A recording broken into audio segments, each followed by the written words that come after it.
everyone! This is Sid here and welcome back to another video! Last week I posted a video drawing 3 of my characters from Arc 4, Pitari, Xavier, and Deidre. And today I'm going to be doing part 2 of that video drawing my other 3 characters from Arc 4, Hazel, Gwaelyn, and Vivian.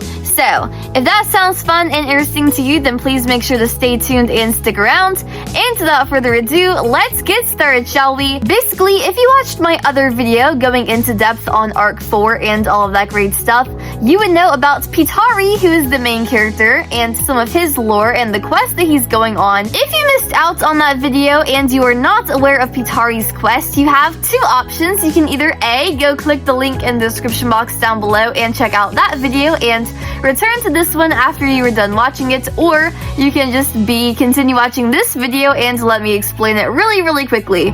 Basically, Pitari is going on a quest up to the mountains to find a stone that can answer any question.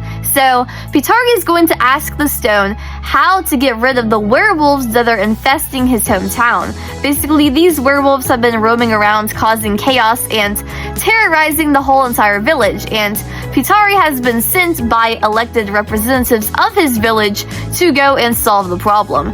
So, he is going to do that, but he also has his own little motives and intentions. He's also going to ask the stone why his mother lied to him about a very intense secret she was keeping from him. And yeah, but obviously it's never a good idea to go out into the mountains all by yourself, so Pitari has gotten some other people to go up with him who also have their own things that they want to ask the stone. So, for example, Deidre, who was a character from my other video, was going to ask the stone why her father was being so abusive towards her. And yeah, but basically this other character we've got right here on screen right now, her name is Hazel, and Hazel's deal is that she is actually an orphan. So, Hazel lived with her family for a very long time until she was like 6 or 7 years old, but at that point in time there was a terrible disaster and she got accidentally separated from her family, and she actually lost consciousness during this disaster and she got amnesia and could not remember anything about her family. So, she was actually found by a nice family who took her in and adopted her. But obviously, as one would, Hazel has for all of her life just been thinking to herself and wondering what her real life family is like, you know, like her biological family. So even though she has this nice family that has taken her in and like supported her and given her help and like provided her a nice place to stay and like warm meals every single night, she still wonders every single night about her real life family. So Hazel wants to go up and ask the stone about her real life family and see if it can help her find them. And yeah, that's basically what Hazel does. Although the stone itself does not really help Hazel find her family, she does find her family towards the middle of the 3rd book, and she realizes that they are in sort of like a refugee group who are sort of like searching for a new home after their other home had been burned down. Hazel's family was actually a victim of the werewolves as well, because the werewolves were the ones who sort of burned down her village and displaced her people from her home. But once again, as I said in the previous video, the werewolves are not entirely the villains, because they are displaced as well, and they are trying to get back to their original home because they are actually dying off slowly because they are feeling like disease, and the only thing that can heal them is this stone in their natural territory. So they're trying their best to get back to it. But anyways, Hazel's got a mom and a dad who both love her very much, and a brother named Harold. They're actually twins, so that's pretty cool, but they've been separated for most of their life, so that's a very interesting dynamic. But as for Hazel's actual personality and all, Hazel is like very shy and timid, you know. She, out of all of the characters, talks the least probably. She doesn't really talk very much. She's more on the quiet side, you know, but sometimes silence can speak volumes. It's okay, I know. Your silence speaks volumes. I feel like she's one of those people who she isn't really scared of talking or like saying things, but she just wants to make sure that everything she says has value, you know? So whenever she does talk, she always says something like super important or noteworthy, you know? Some people, like me, yours truly, just yap and blabber on and on for no particular reason, but Hazel is not that type of person, you know? She only really talks when she knows that what she says is important. And yeah, on the outside, she sort of puts up a front, and she has a very like calm and chill exterior, but on the inside, she is plagued with different things like anxiety, sort of a feeling of like loneliness and depression, since she feels like she isn't really connected to other people in like a deep and meaningful way. And yeah, at her core, she really craves having like a tight-knit family bond and a deep connection to other people, and she really does crave friends. But obviously, as Pitari and the whole entire gang go up to the mountains, they do become really close friends, and she does become really fond of all of those people on that quest. And yeah, as for Hazel's actual character design, she actually does not have hazel eyes, unlike how you would think. She basically just has these nice, beautiful golden eyes and very nice light brown hair, sort of in like braids going down each side and with buns up at the top, you know? I think her hair looks really cool and cute. She has nice tan skin, sort of like an olive Mediterranean color, and she has lots of freckles and stuff, which are really cute. A nice button nose. In this picture in particular, she has sort of like a serious expression on her face, you know? She's not extremely smiley, but she's not like gloomy either, you know? As for her actual outfit design, she has a really nice like creamy colored blouse you can see just underneath her shirt, and it has lots of like buttons going down the sides. Over that, she has a nice like caramel colored cloak with some like golden lining and nice little pattern along the edges and all of that great stuff. Some stripes along the sleeves, and she has some nice blue pants, sort of like, I guess, fantasy medieval blue jeans or something like that. And she has a nice blue skirt going up over it and blue little undersides to each of her sleeves. Very cool. And she also has a nice pink cape, and the pink cape has like a really cool yellow floral pattern over top. Pretty subtle, you know, you can't really see it from far away, but it's a nice little detail up close and personal. And yeah, like many of her other traveling companions, she has her nice traveling boots that'll be really good for like hiking up the mountainside and all that great stuff. And she has some nice belts and pouches and all of that great stuff to hold different items while traveling. She has a little bit of jewelry, you know, even though she was an orphan for a while. When she was adopted by that family, she was pretty well off, you know? So she has like a little stud on her cape holding it together, and she has some really nice pearl earrings, and she also has some pearls sort of tying together her space buns at the top. And yeah, but I think Hazel is really cute, and I think she's a very interesting character. Honestly, she's probably the least developed of my characters, the 5 mains that I have for Arc 4, but she still is pretty cool, and I find her pretty interesting. And yeah, my next character for Arc 4 is Gwaelyn right here, and Gwaelyn is actually named after a character from one of my favorite video games, Dragon Quest. And yeah, but even though she's wearing this nice, beautiful dress, Gwaelyn is not a princess. Gwaelyn is a healer. And the reason why Gwaelyn is a healer is because her younger sister Caitlin is very sick. Unfortunately, her younger sister has a very bad, like, chronic terminal illness. So it's like an illness that is very bad and severe and is like long lasting, you know? Not like the flu or a cold where you can get over it within like a few weeks or so. But this illness she's had for like months upon months, even years at this point, and there's no real signs of it ever going away, so everyone thinks that it is ultimately going to like weaken her down a lot and just kill her, you know? Gwaelyn loves her sister very much, so even though she wasn't really planning on it at first, she became an apprentice at the healer's workshop, and she's really just trying to find a cure, you know? So like in her spare time, she's reading by candlelight, studying all of the medical books for like herbs and stuff that could possibly heal her, and remedies and potions and all of that great stuff. She's always trying to find a solution for her sister's illness. And yeah, when she hears about Pitari's group and their quest up to the mountain to go see the stone that can answer any question and has the answers to everything, she immediately thinks, well, maybe the stone can help me find the cure to my sister's illness. So her reason for going up to the stone is because she wants to find a cure to Caitlin's illness.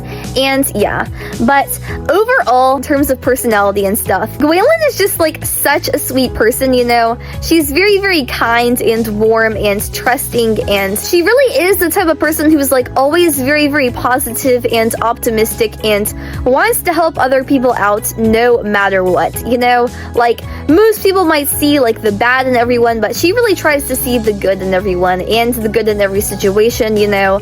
Like, a lot of people have sort of given up on her sister, and they just think like there's no way her sister is ever gonna be able to recover, but Gwaelyn like will not give up, you know? Like, she keeps on pushing forward, she keeps on striving, because she knows that giving up is the only way that they will fail, you know? She feels that as long as she keeps on trying, she cannot fail, because there has to be a way to save her. Some people might call it stubbornness, I just call it determination, you know? She will not give up on her little sister, and I, as the older sibling, just find that so admirable, you know? And yeah, because she is so kind and sweet and compassionate and all of that great stuff, she has earned the hearts of many, including both of our main protagonists, Pitari and Xavier. Throughout the story, Pitari does a really good job like hanging out with Gwaelyn and getting one-on-one time with her, and he really truly thinks at the time that he like tells her and confesses his love for her and is like, hey Gwaelyn, I really like you, that she will like him back. But Gwaelyn actually does not like him back. Not that she like doesn't like him, like she's really good friends with him and all. It's just that she doesn't feel anything beyond friendship, you know? She doesn't really feel like romantic feelings for him or for anyone really. Seeing that Pitari was rejected by Gwaelyn, Xavier becomes really afraid of confessing his feelings because he's afraid of being rejected as well. But I don't know, you know? I guess for each individual person, you have to just sort of decide like where your values lie and where you stand, because on one hand, it is bad to be rejected. I know, because I've been rejected before, and now I am kind of afraid of confessing my feelings towards other people because I'm just scared that they won't feel the same way back. But there is a point where you have to decide, like, is it worth it, you know? Because this is kind of a spoiler, but like not really. Xavier does pass away at the end of the story, and he dies without telling Gwaelyn that he loved her. So, would you rather feel safe knowing that your heart is not broken, or would you rather die and never have told the person that you like them? It's just a question of like your personal preference, you know? But Xavier died without telling Gwaelyn that he loved her, which honestly, in my opinion, is pretty sad, you know?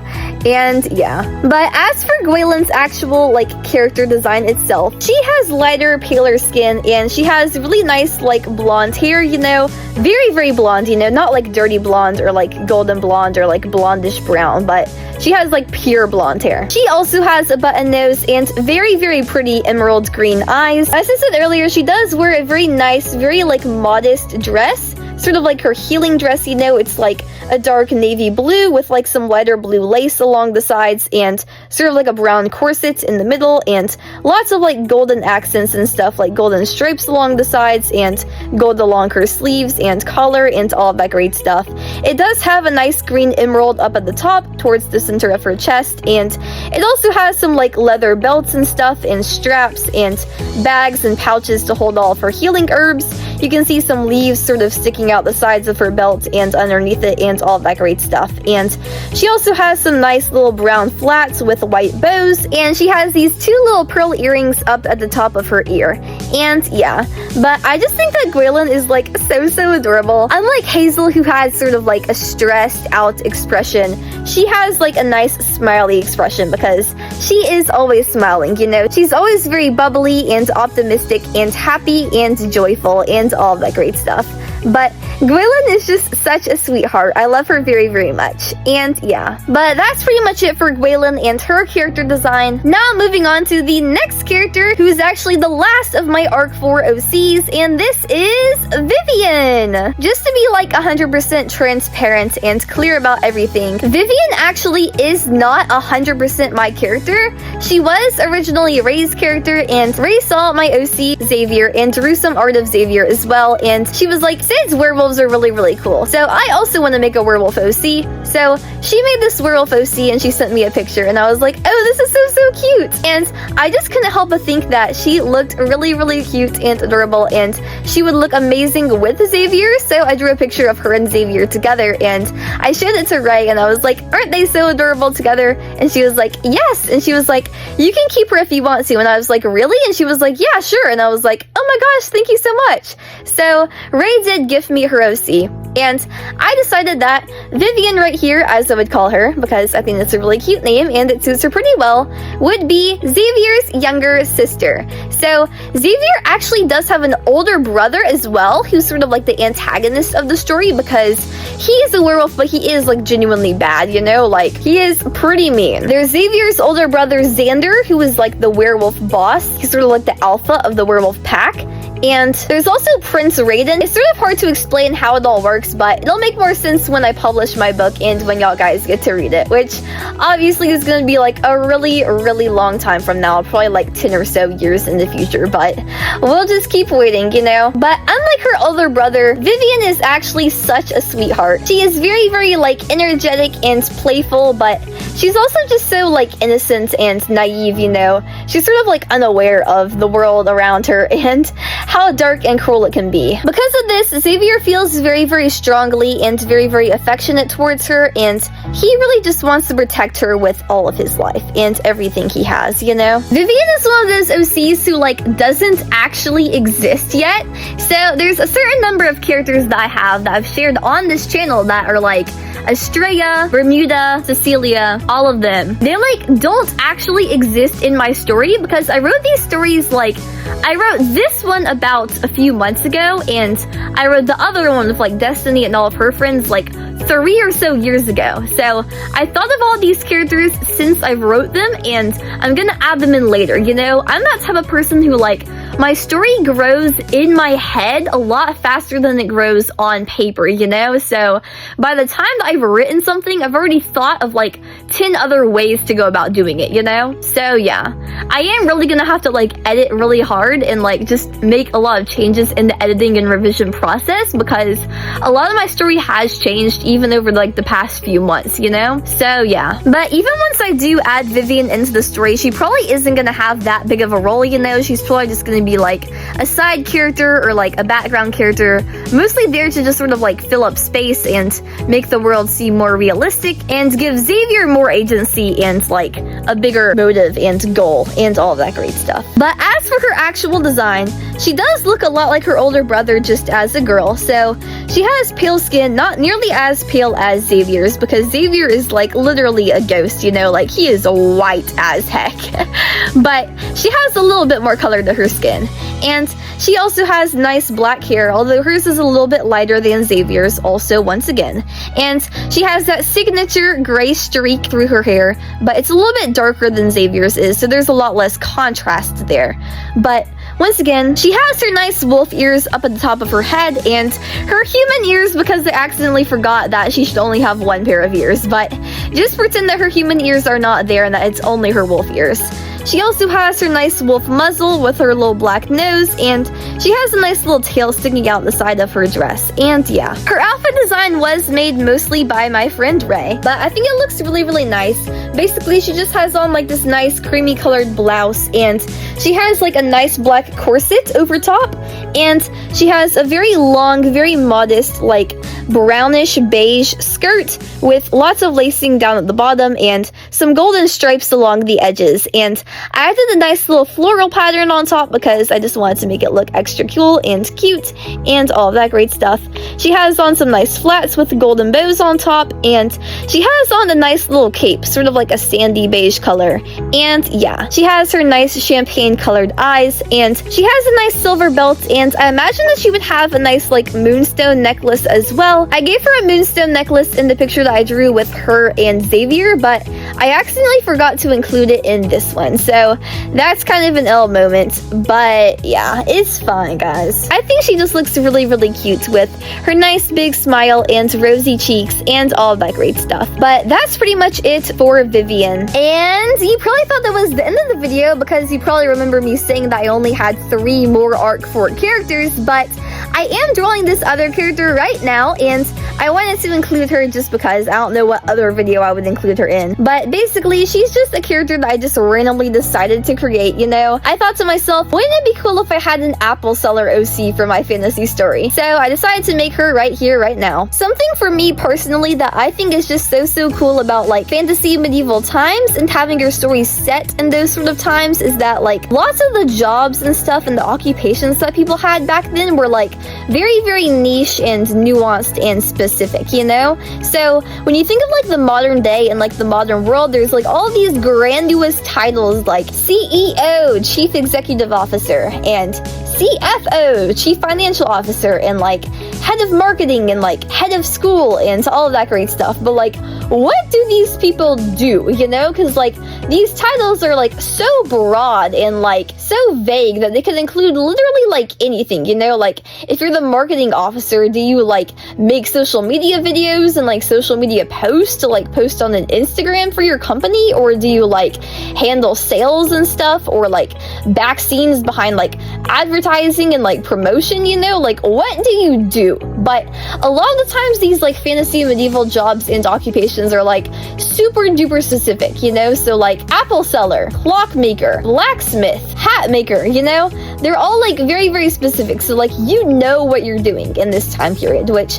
I just think is such a great thing, because having like a sense of direction in like a goal that you're striving for is always a lot better, you know? I already had a drawing of an apple seller from when I was in Annie a few years ago, back in like 2023, so basically like 3 years ago at this point, which is honestly kind of wild to think about. But I was cast as the dog catcher in Annie, not the greatest role, but still sort of fun, and my friend was cast as the apple seller. So I drew a picture of my friend in her apple seller outfit and gave it to her, and I decided to make my new apple seller OC. It would be really cool if I just took this picture that I already had and sort of like redrew it in my current day art style, because as I said earlier, it's been like 2 or 3 years and my art style has improved like significantly since then. So we'll have like a before and after comparison right here at the end of the video, but I think it is just really great how my art style has improved over time, you know? Such amazing growth. And yeah, so I basically just decided to do all of that. I gave her her nice warm tan skin, honestly a much nicer and warmer color than my typical Mediterranean skin. I gave her this cute curly sort of short hair. It's a nice like chocolatey brown color, and I gave her these like wood brown eyes, very cute. I decided to keep the outfit mostly the same, but I decided to make it more of like fantasy medieval vibes, you know? So her dress, I made it like long and flowy just like the other one, but the first dress was like an emerald green color, and I decided to make this one more of like a leafy green color. I also decided to give her like a leafy pattern over top, you know, sort of like a subtle foliage floral pattern, you know, to make it look more like that naturey and aesthetic and all of that great stuff. Instead of giving her just a black sweater and black belt like how I did in the previous design, I decided to give her like a black corset, you know, which I think looks really cute and conveys the fantasy vibes pretty well. I decided to give her a nice little pattern on the inside of her corset, like a nice white stripe going down the center and some little red triangles and stuff along the sides, and nice pink along the sides as well. Decided to give her a nice golden belt buckle and nice yellow scarf like how I had in the original picture, but I made it more of like a bandana type scarf as opposed to like a winter scarf, because I think that fit the vibes better. I kept her white shawl and like gray plaid pattern because I thought that looks really cute and cool, but I decided to make it more of like a warm color, you know, so it would look just more like friendly and approachable, you know? And I decided to give her her little basket with her little apples and all of that great stuff. Some nice little pilgrim shoes and nice little pearl earrings. But as for this character's like actual personality and all of that great stuff, she's still very much like a work in progress, whereas I've had these other characters floating around in my mind for like the past few months.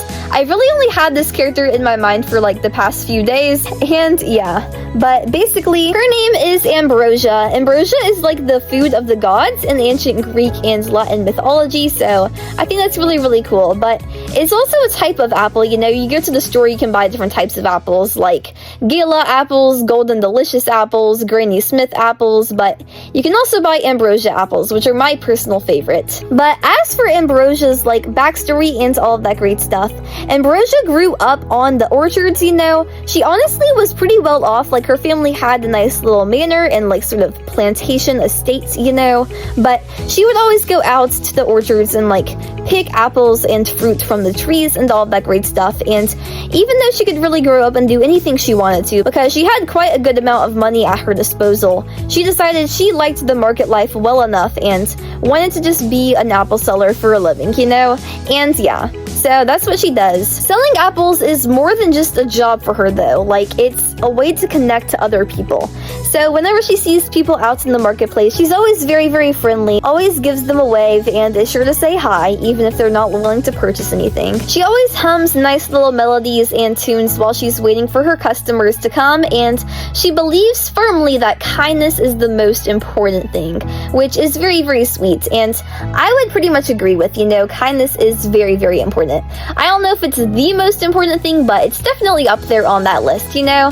And yeah, she always makes sure to give the little children of the town the sweetest and shiniest apples, and she never makes a fuss when someone doesn't have enough money for their apples. She always gives them either way, because she never wants to turn down someone in need, you know. And yeah, she has a really good memory, and she can remember the name of all of her regular customers, and everyone who's been to her like more than 3 or 5 times, she knows exactly what type of apple they want to get. So even without them having to ask like, oh, can I have a Granny Smith apple, she'll be like, I've got you covered, and she'll just hand it to you anyways, you know. I think that's really, really cute. Her apples are often considered to be the best in the land, and they're used to make lots of like dishes and stuff, and some like apple cider and apple juice. And she even gives Cecilia free samples of her apples. If you remember Cecilia, she's our little kitchen witch, and she's our favorite little pastry chef. She gives Cecilia some free apples to make apple pies and all that great stuff. And the apple pies are always one of their favorite things to have, like the harvest festival. And yeah, Ambrosia is actually a part of Brianna and Brutus's family, because she is actually Brutus's girlfriend. Very, very cute. I think the two of them look very cute together because they're both very similar but very different at the same time, you know. They're both like very hard workers, and they're very diligent about their craft and all of that great stuff. But Brutus, you know, is like rough and tumble, and Ambrosia is very like kind and sweet. But I do believe that Ambrosia, much like Brianna, could bring out the soft spot in Brutus and make him laugh and make him smile. So I think it would be like a very, very cute couple and very sweet together. And yeah, I don't know how many of y'all know Ray and Ray's story, but honestly, Brutus and Ambrosia give me like Kyrian and Jules vibes for real. So Ray, if you're watching this video, let me know if you agree. I feel like they would be the similar sort of dynamic. And yeah, but anyways, as of right now, they're just boyfriend and girlfriend. Like, they do live together and spend a lot of time together, but they're not officially married right now. But I do think that they will get married in the later book, or perhaps have children in the later book.